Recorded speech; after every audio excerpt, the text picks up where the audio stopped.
This is DeMarrell Wheeler from your Humboldt State Lumberjack football team, head coach. 3 Deep coverage starts right now.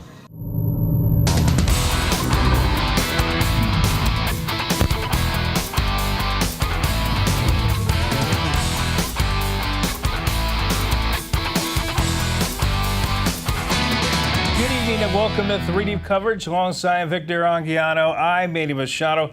The postseason has arrived. 8 of the 9 HDN teams are in. Yeah, Fortuna and Arcata were in action tonight, and if you missed these games for God knows what reason, tomorrow check out St. Bernard's and Ferndale.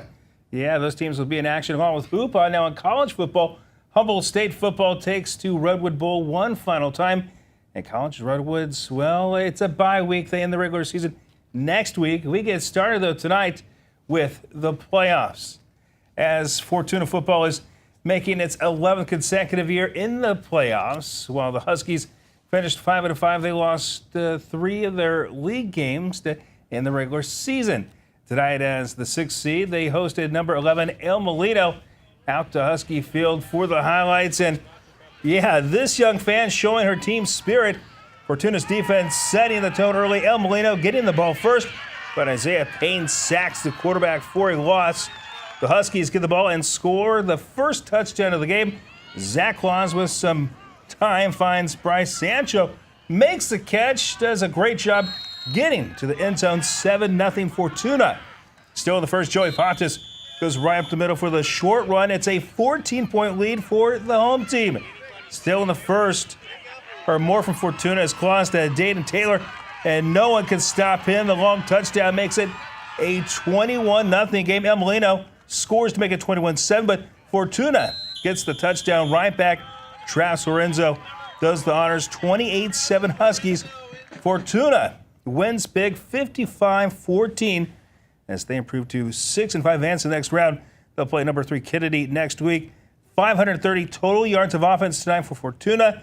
Pontus 115 rushing yards and 2 touchdowns. The Tigers were looking to reach the second round of the Division V NCS playoffs in back-to-back seasons. The only thing in their way, 8th seed Cloverdale. Let's head to the Redwood Bowl.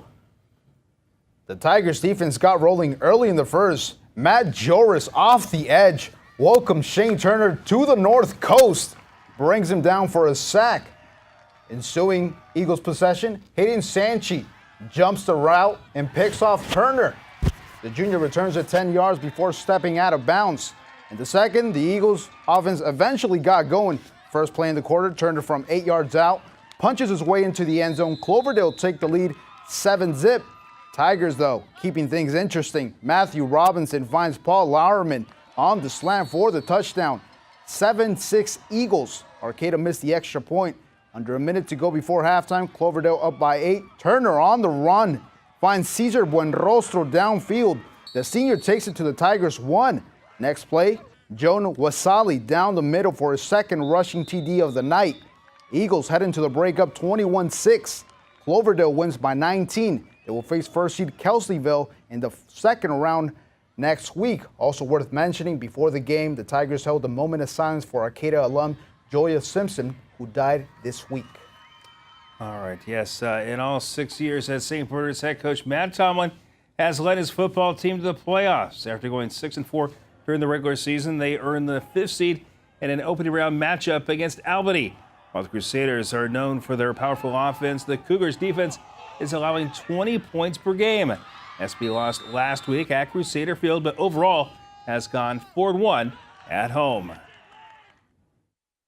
Oh, it's great to be home, to make a team from the Bay Area come up here. Albany called and said, hey, we think it's about a 3-hour trip, and they have no idea. It'll probably be about 5.5 hours from the East Bay and a long trip. And then it'll probably be the first game they play on grass this year. They're used to AstroTurf fields down there. So a lot of advantages for us playing at home. To get the win, we have to stop the run up the middle, and no easy plays, and just get after it. 11th seed Ferndale will travel to the Bay Area to face Berean Christian in the first round Saturday. The Wildcats defense will be trying to slow down an Eagles offense that has scored 50 points in their last 3 games. Here's head coach Clint McClurg on advancing to the quarterfinals. It goes right back to what you want to preach in week 1, day 1, which is fundamental football. wrapping up legs, securing tackles, pursuing to the football, and obviously beating blocks. And we just still have to improve in those areas, and that's what the focus is now. And obviously set recognition and knowing that who their key players are and who they're trying to get the ball to. And so our situational awareness definitely has to increase. I think we got to execute, watch our key and reads, and just trust each other on the defensive end. Staying in the D5, Hoopa is back in the playoffs for the first time since 2011. The Warriors will face St. Helena tomorrow. All right, good luck to the local teams tomorrow as the NCS playoffs continue. We've reached halftime here on 3 Deep coverage. It's the final season, the final home game for Humboldt State football. We have the sights and sound from the Redwood Bowl, and our high school football insiders make their picks for the HDN Coaches of the Year. This is a tough one. 3 Deep coverage continues right after this.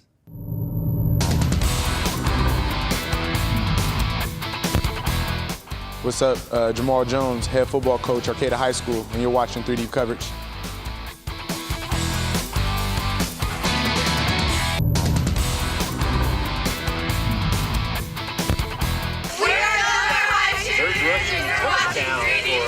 Season, 27-yarder.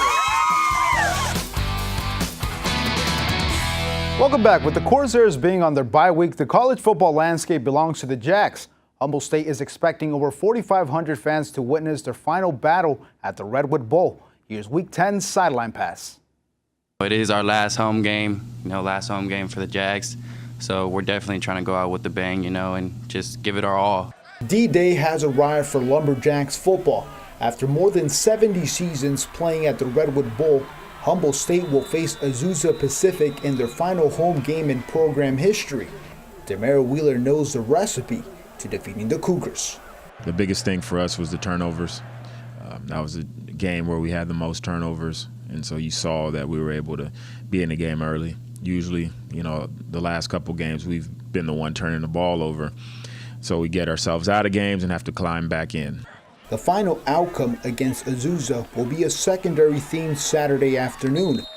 Hearing the marching band, seeing green and gold fans, and stepping foot at the Redwood Bowl for the last time will close a chapter in the players' lives. Not many people get to go out there, and like coaches have said to us, many times, and others as well, that it's a privilege to, to be able to be out there on that field. So going out those doors and the feelings that everybody, I know gets walking out there, it's just a feeling that, you don't want to go away. The memory the Jacks wish they could erase is their 1-7 record.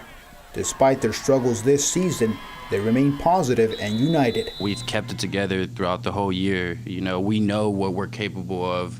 We know what we can do, and we just haven't found, that right, click together to come where we all come in together and really pull off a win.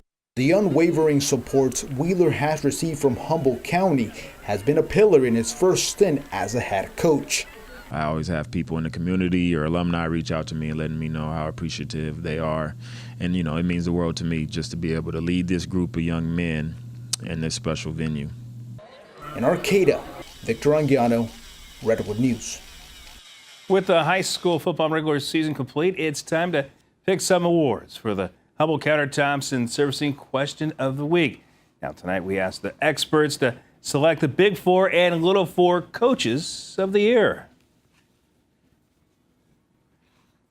For Coach of the Year, it's not very close. I'm going to go with Jason White of Eureka Football. Second straight undefeated regular season. They're a 2 seed in the NCS playoffs.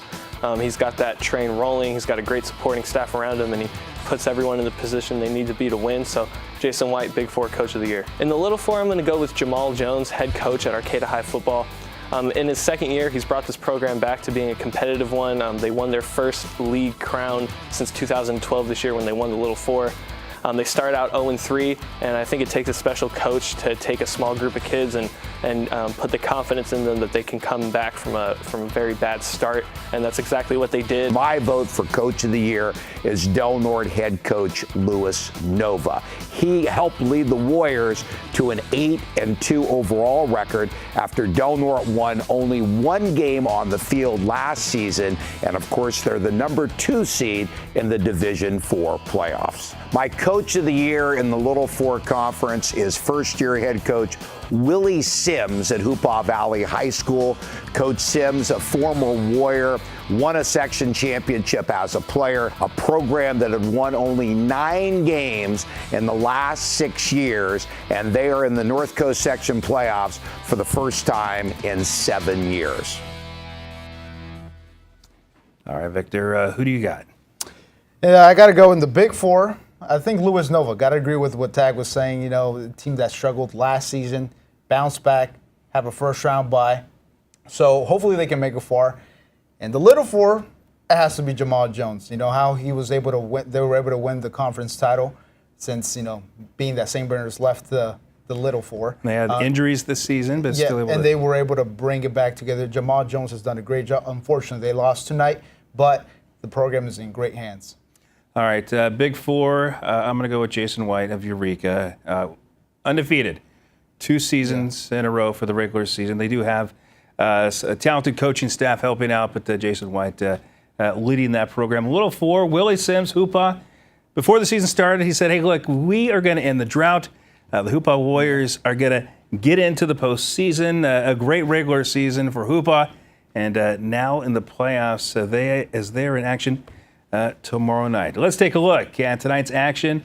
We see on the scoreboard, it was Fortuna 55-14 winners over El Molino and Arcata, falling to Cloverdale 31-12. You see the action tomorrow. St. Bernard's at home against Albany, Ferndale, and Hoopah on the road.